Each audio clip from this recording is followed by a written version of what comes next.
Hello everyone, আসসালামু আলাইকুম। সবাই কেমন আছেন? আশা করি সবাই অনেক ভালো আছেন, সুস্থ আছেন। আমরা আলহামদুলিল্লাহ ভালো আছি। আজকে ছুটির দিনের ব্লগটা আজকে আপনাদের সাথে শেয়ার করলাম। তো ছুটির দিনে অনেক দিন ধরে প্ল্যান করতেছি ওয়াশিং মেশিন কিনবো একটা। তো কোন ব্র্যান্ডের কিনবো পুরো সপ্তাহ ধরে রিসার্চ করে দেখলাম যে এলজিটা ভালো হবে। মোটামুটি অনেক রিভিউ দেখলাম ফেসবুকে। তাই এলজি শোরুম খুঁজতেছিলাম। এক্স্যাক্ট কোথায় কোথায় আছে জানা নাই। পরে নেটে সার্চ দিয়ে দেখলাম তো কয়েক জায়গায় আছে। তো সবগুলো শোরুম আমরা ঘুরে ঘুরে দেখতেছিলাম।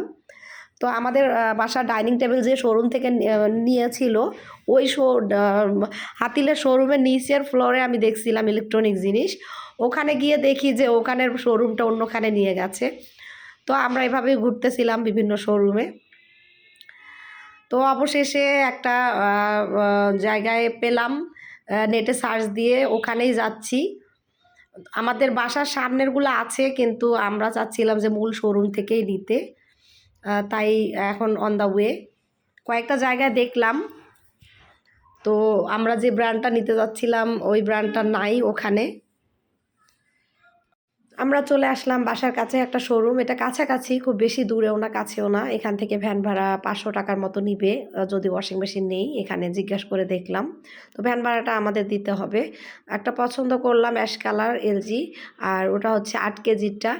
তো ভাবলাম যে এটাই আমাদের জন্য বেস্ট হবে। আমরা যেহেতু পরিবারে মানুষ কম, প্রতিদিনের কাপড় প্রতিদিন ধুইলে খুব বেশি ময়লাও হবে না।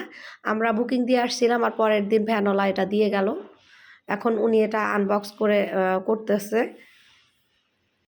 এই তো ফাইনালি এই লুক।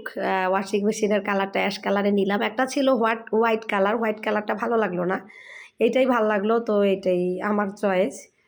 এই কালারটা আমার কাছে ভালোই লাগে, অ্যাশ কালার। তো এইখানে সবগুলো বাটনগুলো সামনে, আর মাঝখানে কাপড় দিতে হবে। অনেকগুলো আছে। ফ্রন্ট লোডিংটাও ভালো লাগছে, কিন্তু ওটার দাম এটার থেকে ডাবল। শুধু ডিফারেন্স আমার কাছে দুইটাই লাগলো। ওটা 100% শুকাবে, কাপড় ড্রাই ওয়াশ হবে, আর এটা হচ্ছে 80%। তো মিস্ত্রি এই নিয়ে সেট আপ করার জন্য আসছে। আর এই একটা পানির একটা ছোট ট্যাপ লাগবে। আর আমাদের বাসায় ডাইনিং রুমে ওয়াশিং মেশিনের লাইনটা করাই ছিল, আমরা যখন উঠছি তখন এটা সেট আপ করাই ছিল। তো এটা ইজি হলো আরও বসানো। তো ট্যাপটা এখানে দেয়ালের মধ্যে এটা কিন্তু পানির লাইনের সাথে একটা ট্যাপ বসাইতে হবে। আর ওয়াশিং মেশিনের সাথে এই পাইপগুলা থাকে, পাইপগুলা এখানে পিছনে এইখানে লাগাচ্ছে। তবে ইনি পাইপগুলা সেট আপ করার দেখে মনে হচ্ছে এটা বাসায় লাগানো যায়, তো একদম সহজ। যদি পানির লাইনটা দেয়ালে সেট করা থাকে, শুধু পাইপগুলা সেট আপ করতে হবে, তাইলেই আর কোনো কিছু এক্সট্রা কোনো কাজ নাই। আর এই হোয়াইট কালারের পাইপগুলা থাকবেই ওয়াশিং মেশিনের সাথে। আর পানির লাইনটা যে পাস হবে ওয়াশিং মেশিনের কাপড় ধোয়ার যে পানিটা, উপরের কলটা দিয়ে হচ্ছে পানি আসবে ওয়াশিং মেশিনে। আর নিচের যে কলটা, নিচে যে এই যে পানির লাইনটা, ওটা হচ্ছে পানি কাপড় ধোয়ার পরে পানিটা চলে যাবে ওই পাইপ দিয়ে। জাস্ট এই দুইটা পাইপ সেট আপ করলেই ওয়াশিং মেশিন একদম রেডি। আর ওয়াশিং মেশিনের সাথে একটা প্লাগ থাকবে কারেন্টের লাইনটা নিচে দিয়ে দিলেই এটা চলবে। তো এই তো ফুল সেট আপ হয়ে গেল, খুব বেশি সময় লাগেনি, কারণ পানির লাইনটা আমাদের একদম সেট আপ করাই ছিল বাসায়। তো কিছু কাপড় ছিল, ভাবলাম যে একটু ট্রায়াল দিই, যে সেট আপ দিয়ে দিল। উনি বলতেছে কিছু কাপড় থাকলে দিয়ে দেন এখানে। আমি তো আগে কখনো ইউজ করিনি, সো একটু ডিফিকাল্ট হতে পারে। যদি উনি ভাবছে হয়তো ডিফিকাল্ট হইতে পারে, তো উনি একটু ট্রায়াল দিয়ে দেখতেছে। তো কিছু কাপড় ছিল। আর ভিতরে একটা ড্রয়ার আছে, ওখানে কাপড় অনুযায়ী পরিমাণ মতো ডিটারজেন্ট দিলেই হবে, এটার কোনো পরিমাণ নাই। মানে কাপড় যতটুকু কাপড় সে পরিমাণ মতো আমরা মানে ওয়াশিং মেশিন ছাড়া হাতে ধুইলে যে পরিমাণ ডিটারজেন্ট দেই, তার থেকে একটু পরিমাণ বেশি ডিটারজেন্ট দিলেই এনাফ। আর এটা তো চাপ দিয়ে লাগাতে হবে না, হচ্ছে ওয়াশিং মেশিনের ঢাকনাটা, এটা অটো সিস্টেম। আর টাইমিংটাও দিতে হবে না, কাপড় অনুযায়ী নিজেই টাইমটা নিয়ে নিবে। আর এখানে হচ্ছে পাওয়ার বাটন আছে। উপরের বাটনটা চাপ দিলে এটা পাওয়ার বাটন, আর নিচেরটা হচ্ছে প্লে। নিচের বাটনটা হচ্ছে প্লে। তো অন হয়ে গেল। আর এখন হবে এটা চালু হয়ে যাবে নিচেরটা চাপ দিলেই। উপরেরটা হচ্ছে পাওয়ার বাটন, অন অফ। আর নিচেরটা হচ্ছে প্লে। মানে এটা ফোনের মতো, আমার অপশনগুলো ফোনের মতোই লাগছে। আর এখানে যে অপশনগুলো আছে এগুলো আপনারা কিভাবে কাপড়টা কোন কোন কাপড় কাচতে চান সে কাপড়গুলো যদি মেনশন করে দেন তাহলে ধরেন জিন্সের প্যান্ট পরিষ্কার করবেন, ওখানে দেয়া আছে অপশনগুলা, শুধু নিচের বাটনটা চাপ দিলে অপশনগুলা ওকে হয়ে যাবে। নর্মাল, টার্বো ওয়াশ হচ্ছে কুইক ওয়াশ, যদি কুইক ওয়াশ করতে চান ওই অপশনটাতে ক্লিক করে দিলেই এনাফ, আর টাইমটা নিজেই নিয়ে নিবে ওয়াশিং মেশিন। যেহেতু কাপড় নর্মাল, এটা অটো নর্মাল হয়ে যাবে। আর জিন্সের প্যান্ট বা শক্ত কোনো কাপড় যদি দেন তাহলে ওখানে স্ট্রং ওয়াশ আছে, ওখানে আপনারা ক্লিক করে জাস্ট ওকে করে দিবেন, তাইলেই হয়ে যাবে। আর এটা যেহেতু অটো সিস্টেম, কোনো প্যারা নাই, শুধু প্লে করে দিলেই এনাফ। এই বাটনগুলা হচ্ছে যে সেট আপ করে দিল উনি বুঝাই দিচ্ছে যে এই বাটনগুলা এই অপশন। মানে আমার কাছে ফোনের মতোই লাগছে প্রোগ্রামগুলা। নিচে যে প্রোগ্রামগুলো আছে, নিচে বাটন অপশন আছে, ওগুলাতে চাপ দিলে ওই বাটনগুলো ওকে হয়ে যাবে। উপরেরটাতে চাপ মানে যতবার চাপবেন ততবার নিচের অপশনগুলা অন অন হবে। তো এই তো অপশনগুলা খুব ইজি, একদম মানে কি বলবো, একদম ইজি। আমার কাছে হার্ডই মনে হচ্ছিল যে পারি কি না পারি, কিন্তু ভালোই লাগলো।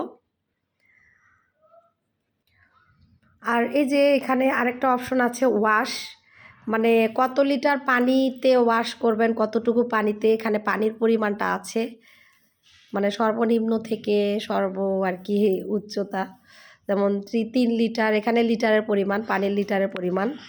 আর আপনারা যদি চান বেশি পানিতে কাপড়গুলো ওয়াশ করবেন, বেশি পানিতে ক্লিক করে ওকে করে দিবেন, জাস্ট ক্লিক করলেই এনাফ। আর এই সাইডে হচ্ছে স্পিন এয়ার ড্রাই, মানে দ্রুত শুকাইতে চাইলে ওখানে হাই ক্লিক করলে হবে, মানে আর যদি কম সময় নিতে চান তাহলে ওখানে, এগুলো আসলে অপশনের দরকার নেই, এটা আসলে অটো, তো আপনাদের বোঝানোর জন্য শেয়ার করলাম জাস্ট। এখানে ওয়াটার লেভেল আর হচ্ছে ওয়াশ লেভেল। ওয়াটার লেভেলটা তো বললামই যে পানি যতটুকু পানিতে ওয়াশ করতে চান ঠিক ততটুকু পানি নিতে পারবেন, যারা বেশি পানিতে কাপড় ওয়াশ করতে চান বেশি পানিটা ওকে করে দিলেই হবে। তবে এখানে কাপড় ধুয়ে যেটা মনে হলো, এটা পানি অটো সিস্টেম, পানি কাপড় অনুযায়ী পানি নিয়ে নেয় ওরা, শুধু ডিটারজেন্ট দিয়ে ওকে করে দিলেই এনাফ, এগুলো অপশনের তেমন দরকার পড়ে না। শুধু জিন্সের যে প্যান্টগুলা বা শক্ত কাপড়গুলা সেগুলাতে শুধু ওকে করে দিবেন, কারণ ওই কাপড়গুলো ধুইতে কিন্তু একটু স্ট্রংভাবে ধুইতে হয়, না হলে কিন্তু ময়লা যাবে না, তো এই অপশনটা ওকে করে দিবেন। তো এই তো আমার কাছে বেশ সহজই মনে হলো, আর মনে হলো বেশ আরামদায়ক। আর ওয়াশিং মেশিনের কাপড় যে খুব বেশি, অনেকে বলে পরিষ্কার হয় না, কিন্তু আমার কাছে বেশ ভালোই লাগছে, বেশ পরিষ্কারই হয়েছিল কাপড়গুলা। কয়েকটা কাপড় ধুয়ে দিয়ে দেখলাম, আমার আবদুল্লাহ টুপিটা অনেক ময়লা হয়েছিল, ধোয়ার পরে দেখি সাদা ধপধপে হয়ে গেছে, তো বেশ ভালোই লাগলো। এখন মানে কেনার পরে মনে হচ্ছে আসলে আরও আগে নেওয়াই ভালো ছিল, এত যে সুবিধা আসলে বুঝি নাই। ঘরের সব জিনিস একটু ময়লা হলে খুব ইজিলি ধোয়া যাবে। তো এই তো আজকের মতো ভিডিওটা এখানেই শেষ করছি, আশা করি ব্লগটা ভালো লাগবে, ভালো লাগলে অবশ্যই লাইক কমেন্ট শেয়ার করবেন। আর যদি যার সামর্থ্য আছে, এটা খুব বেশি দাম না, অনলি 47,000, কমের মধ্যেটাই নিছি আমি। আর এটা এলজি ব্র্যান্ড, চাইলে নিতে পারেন। আমিও ফেসবুকে ইউটিউবে অনেক রিভিউ দেখেই এই ব্র্যান্ডটা নিলাম, কারণ আগে ইউজ করার এক্সপিরিয়েন্স ছিল না এজন্য। তো এই তো সবাইকে আজকের মতো আল্লাহ হাফেজ, সবাই ভালো থাকবেন, সুস্থ থাকবেন।